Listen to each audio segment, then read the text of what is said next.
Okay, we're now joined by our race winner, Kyle Larson. We'll go ahead and open up to questions. Please raise your hand and we'll get a wireless mic to you. We'll start with Bruce up front. Bruce Meyer with NBC and Forbes Sports Money.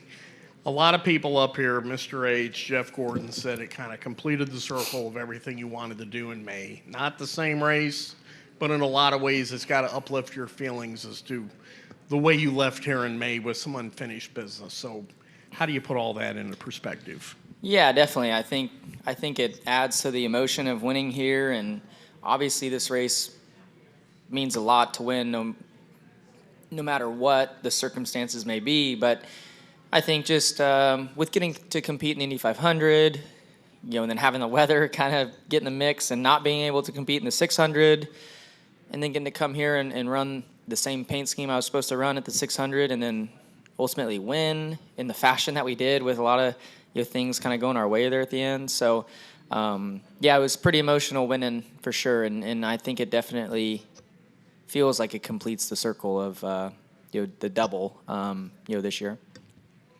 Okay, we'll stay up front right here. Yeah. Nathan Brown, Indy Star. Kyle, I know back, I think it was Carb Day, the whole Hendrick Motorsports, or at least your Hendrick Motorsports guys came here, got to experience a practice at IMS in May, and I know you wanted to be able to run for them in the 600 that you didn't get to do ultimately on Memorial Day weekend. What did it mean to be able to kind of close that circle for those guys on your team and pull out this win today? Yeah, definitely. It was awesome to have them here on Carb Day, and you'll get to have them kind of see what this place is like for the 500, or at least the days leading into it, and Carb Day being probably the second biggest event of the 500. And yeah, I mean, just it was just nice to have them here to see them having fun and really enjoying it as fans and friends, and then I guess getting to kiss the bricks. I didn't really think about it until now, but getting to kiss the bricks with every single one of them that was here then is definitely special. So it means a lot. I had a lot of support from the 5 team while I was here away from them for a couple weeks, and it's just great to win here for them. Go back to the race today. When we're coming to the start of the first overtime and you see the 6 pull off and go into pit lane, I know you knew his fuel situation, but what's going through your head at that moment? Well, leading into it, we had a lot of communication on our radio about, Brad was going to be really close on fuel, and, he may run out of fuel under these cautions. And so I was going to choose behind him no matter what lane he took, in hopes that he would run out before we got to the restart zone. And I was trying to pay attention to him, and he was cycling his engine and trying to clean and warm his tires up just to see if there was any bit of stumble. And then he just ducked off on the pit road. And I was like, wow, I can't believe this is going exactly how we had kind of hoped and had thought about. So then I came to the restart zone, and I'm sure Ryan and I were both probably confused on who is now the control car. I didn't know. I could tell maybe he didn't know. So we kind of both, I felt like, took off at the same time. The pace was up a little bit faster, so it was just a bit confusing. But I was able to get the position into 1, and then saw a big crash in my mirror and was a little bit bummed because I knew it'd be really hard to pass me after clearing to the lead. But, I had to sit through a lengthy red flag and kind of replay some things in my mind about, how this next restart might work out. And, thankfully it just worked out where I could get barely clear. He did a better job the second time to hang with me. I thought he might almost have leverage enough to stay side by side exit of 1. Because if he would have stayed with me exit of 1, who knows who wins? We're probably 3 wide down the backstretch with the 45 coming. So, just thankfully I was able to edge out through 1. All right, we'll try to get around to everybody's questions. We'll go to Dustin next.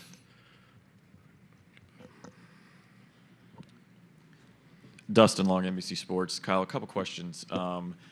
After the first pit stop, you're following Chase, and he gets caught with the blend line violation, and you had 2 tires over, but came and I think had 2 on the line, really close. What was your understanding of the rule? And when you saw Chase, did you think he's in trouble? And did that kind of help keep you off the line in any way? Well, so, I mean, we kind of, as a team, communicated or tried to on Friday of like, what is the rule? None of us knew what the rule was, and I don't think NASCAR initially knew what the rule was, because then we started kind of getting communication with them afterwards. I think Chad Canals was kind of getting our opinion, drivers on a group text we were in, and all that, and because when I was here for the 500, you're allowed to kind of straddle that first white line, like you're not allowed to get your lefts over it. So I was kind of used to that and did that on Friday. But then I think it was Saturday, probably before the Xfinity race, I think they had released the rule where, because there's what, I don't know, 2 white lines or something.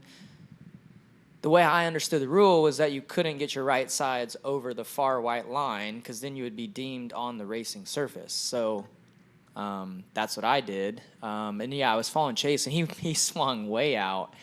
And, yeah, I was like, man, that's got to be a penalty. But if it's not, at least I know, like, how much further I can swing out. So, yeah, I think it took him a couple laps to maybe find a replay, I'm guessing, of it. And then, yeah, ultimately he got a penalty, and I didn't. So I knew that, what I did was legal. Jeff Gordon talked about the creativity you used in getting by people, especially the latter part of the race. So how do you pass at a place where supposedly you can't pass? And how much did your IndyCar experience help with, Jeff referenced the timing of runs and things like that? Well, I think it was circumstance. I think if the guys in front of me are not worried about fuel, then I don't pass, because I was stuck back in 20-something early in the race and went nowhere. So what worked out in my favor was getting by the 9, and then I made a move on the 45 to get in front of him. So now I'm the highest running car with the best fuel, so I could be on offense while all the top 15 or whatever in front of me, I could tell they were saving, because nobody got stretched out from Brad. Like, everybody's just nose to tail. And, when you're that nose to tail, there's just an accordion, like at the end of the straightaway. Everybody starts lifting earlier and earlier. So, I could just pop out kind of late, catch them off guard some, and make the move. And it was pretty easy until I got to, the top 6 probably or 7. And I think I'm guessing teams were kind of communicating to their drivers what I was doing, so the pace got just a little bit quicker, and the air was getting cleaner, towards the front for those guys. So it got tougher, and once I got to 3rd, I was kind of stuck at that point. But my only hope then was that they're going to run out of fuel. But then, we had the yellows and the cautions, and ultimately things worked out. Go ahead, Nate. Nate Ryan, NBC Sports. I'm on your left, Kyle. Kind of following up on that, Cliff just said that he felt like you gave the team an edge that nobody else had today in your ability to conserve fuel and also have speed. And there was that moment when you, I think in stage 1 or stage 2, you were like, objectively, what do I need to be doing here? And Cliff was like, I need you to conserve fuel. I need you to pass as many cars as you can, which seems like two things in direct opposition. Like, how did you do that? Like, how did you just make that work so well? Well, I didn't pass many cars then because the pace was faster and I couldn't. But I just tried to pass as many as I could when the kind of people were getting stacked up. And then when everybody kind of strung out, I just tried to save as much fuel just to give us more chance and more opportunity on pit road, because you don't know how the race is going to play out. But typically, if you have more fuel in the tank, your options are better. So, I was just trying to save as much as I could. Ultimately, I don't even know if it mattered. I don't know if, like, that point of the race, me saving ended up mattering. I mean, maybe it did. I don't know. But regardless, you can't – it was really, really hard to pass at that point in the race. So I felt like the best thing for me to do is just, save as much as I could, try not to get past from behind, and give us some more opportunity to, whether to stay out or take two or whatever, to gain some track position that way. And then after the race, after the win, you said that you love Indiana fans and you know that they love you. And I'm sure that a big part of that was what happened in May. So can you kind of like take us through that journey of like how that love affair has kind of grown over the last few months? And was there a moment in May when you sort of realized it, like a practice or a carb day or whatever, that you were like, wow, this is really something real? Yeah. No, honestly, I feel like even before May, like every time I come here, I lived here for a couple years and raced locally, throughout Indiana and the Midwest, and Indiana fans love their dirt track racing. So I've always felt the support here. And then, obviously doing the Indy 500, I feel like it exploded for Indiana fans. I felt like when I was here for the 500, like there were so many people wearing my T-shirts and my little, jersey things that they made and all that. So, and I recognized just as much of that, here today. There was more, I feel like 17, McLaren Papaya gear as there was, 5 Hendrick R's gear. So, that I could tell that there was a lot of fans that were back today from, the weeks of the 500. So, I could tell my cheer during driver intros was really, really loud. And then, even the caution there, when I was in third, like, I look in the stands and like all the fans I felt like, getting jacked up for me. So, just anytime you have good fan support, it makes it special. So, it was cool. I love the Indiana fan base. All right, we'll go to Jordan next, and we'll come up here, and then we'll go to Bob and Jeff. Jordan Bianchi, The Athletic. In the situation where Brad pulls off pit road late there, is it fair to Blaney in that situation that he is now the control car, but he's in the outside lane, which is disadvantageous? Is that a situation where he should be given an opportunity to repick, basically? Yeah, I don't know. I mean, I don't know. I don't know the correct answer. Sure, if I was in his position, maybe, but the way the rule is written currently, it's not. And it would have been, I don't know, it would have taken a lot of time. I mean, it would have taken a couple more laps of caution because they would have had to quickly call off the restart. And then we'd have to go single file another time and then choose and then go. So, I mean, I don't know, what's that, two extra laps. So, that's kind of boring, especially on a 2.5 mile track. Like, that's minutes of time going by. So I'm sure they're sure they're gonna look at it, NASCAR and see what they come up with. But it's tough. It's tough. I don't know the right answer for sure. And you look at the speed you guys have had, and maybe not necessarily the results, but the speed you've had over the last 5-6 weeks or so. Does it feel like you guys are on the cusp of really kind of like doing something special if you can start getting the finishes to go along with that speed? Yeah, I don't know. I think, sure, I feel like at the 5 team and at Hendrick Motorsports, you always feel like you're on the cusp of something great. It's just next-gen racing is so hard to be consistent. Like these guys lately that have been consistent, it's pretty impressive. But, I mean, I hope that, we can keep winning and keep running up front. I feel like we've done a great job really all year, except it's got a little bit, wonky here the last 4 weeks or so. We've been kind of, 2023 Kyle Larson again, where we're either running good or crashing. So hopefully, we can come back from these 2 weeks off and get back to consistently run up front and giving ourselves more opportunity to have days like today. All right, so we'll come up here to the gentleman in the blue shirt, and then to Bob and Jeff.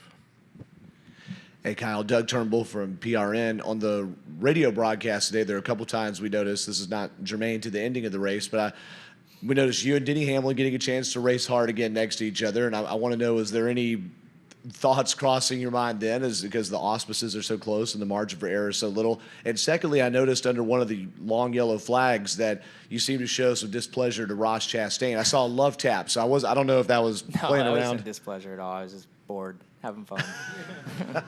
Well, so then the racing with Hamlin, was there any thought there with the narrative that's gone over the last few weeks that has been well publicized?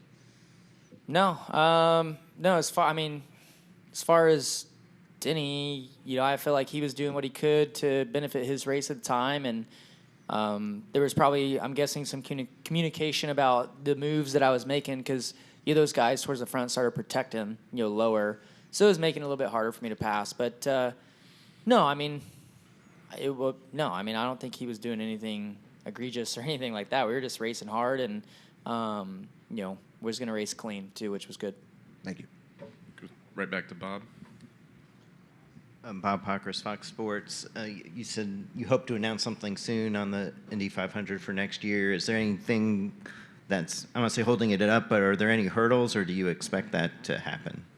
I don't know. I don't know. I mean, we've definitely been talking about it, and I think weighing, what's important to everybody. So it sounds good, I'll say, so far, but things could change. So yeah, we'll see. I would obviously love to do it. I think everybody knows that I would love to do it because, in my mind, I did not get to do it this year. I didn't get to at least do the double. So yeah, I hope that the pieces can fall into place and we can hopefully get things put together and announce something and get excited about doing the double next year. And does kind of the good fortune of today give you any more faith that you can have good fortune here in an Indy 500? I hope so. I don't know. I mean, getting to live through that race this year, like it's obviously a very tough race, very similar race, but very tough. Just like those Penske cars are stupid fast. Like I don't think Pato did a great job to almost win, but it was going to be virtually impossible, I felt like, for anybody to beat Joseph. But hopefully, next year with the hybrid stuff, there's more opportunity for more teams to be faster. And I will say it's pretty special, and hopefully someday I can get the chance to win the 500 because, I've won on the dirt track at the BC 39, got to kiss the bricks there, and then now today in the 400, I guess there's one more to check off and would be Indy 500, which would be pretty special. Go ahead, Jeff, and then next to him after that.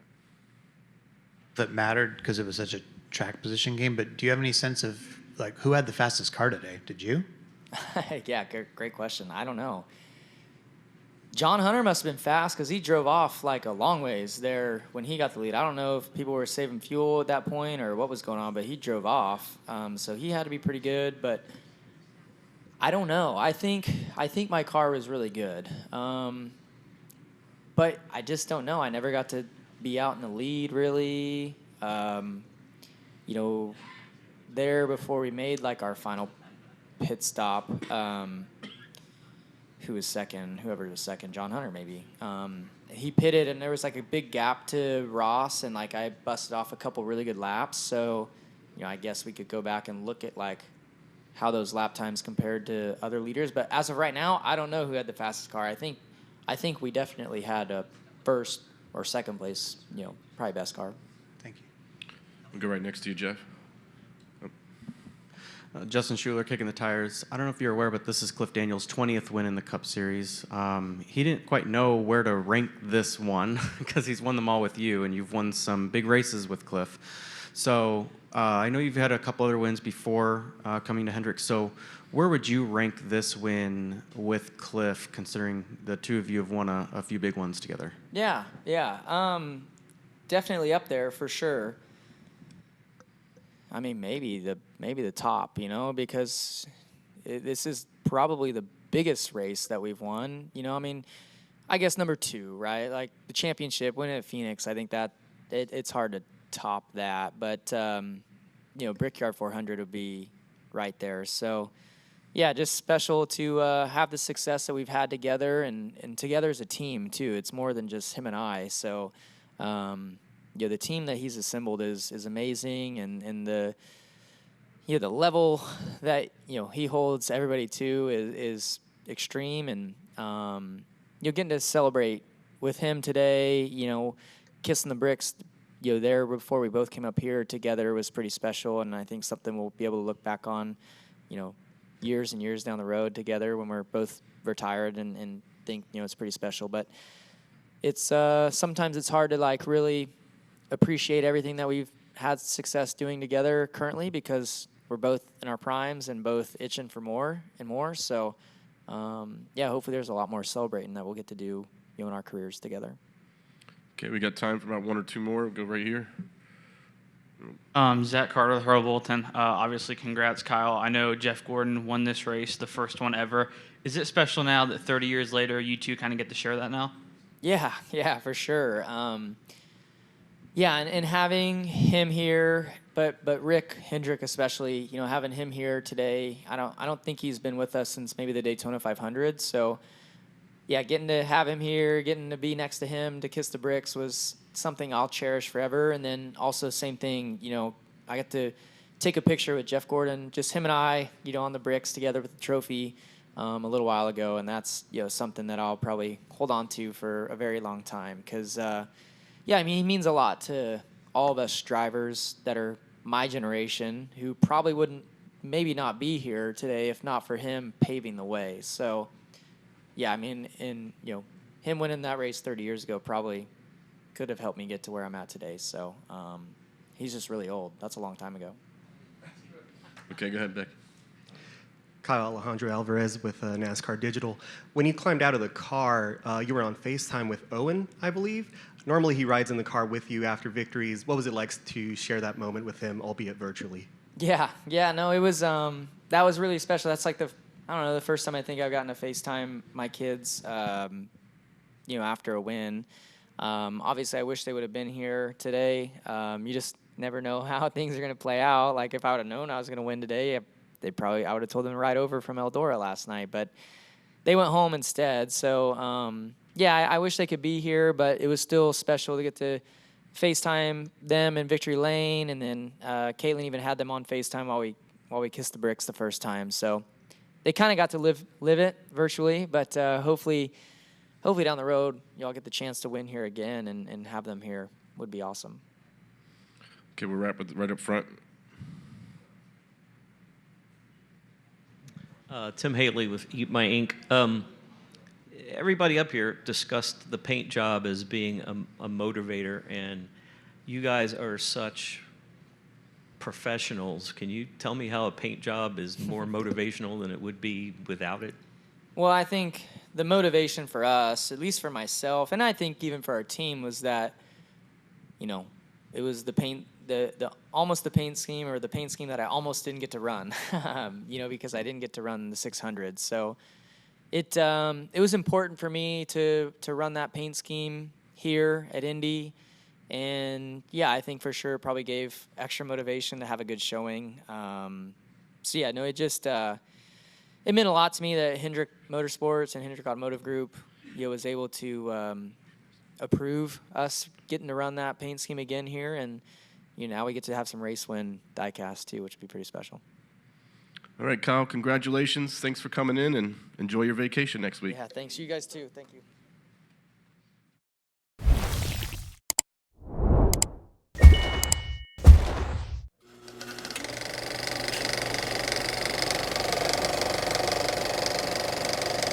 All right, there's the checkered flag. Great job, driver.